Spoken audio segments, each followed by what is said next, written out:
read these two definitions. Right? Understood?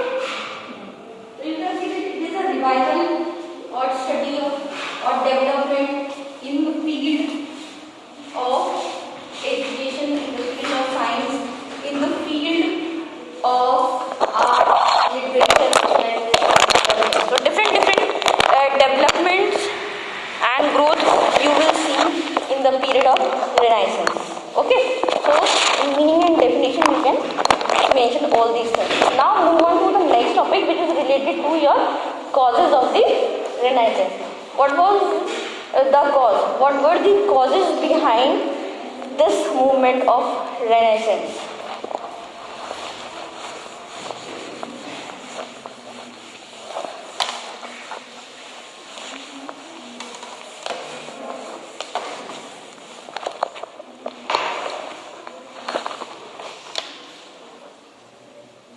Causes. As I told you, in causes we will study about two causes.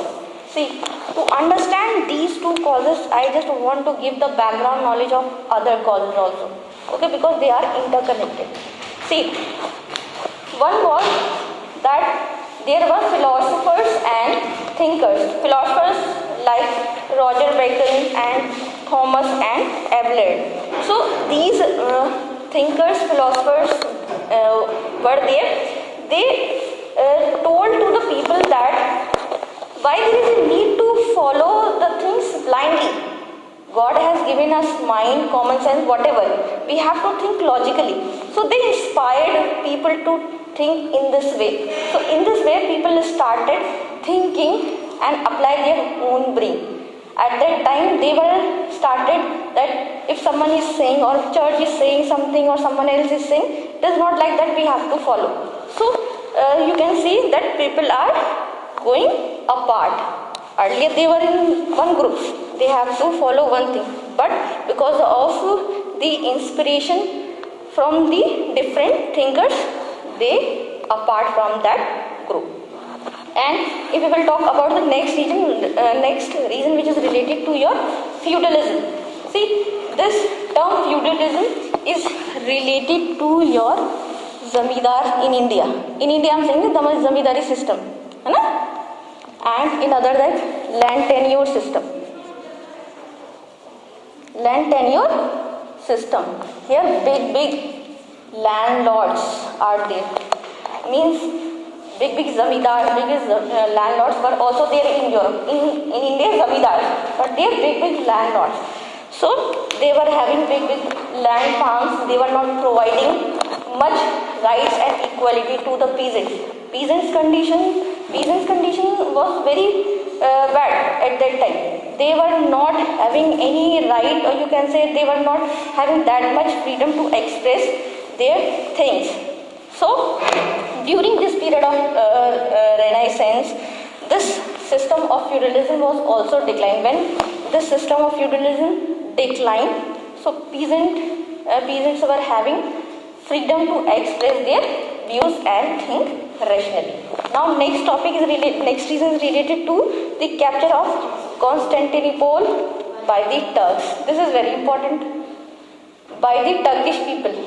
They have means what happened when Turks were very powerful.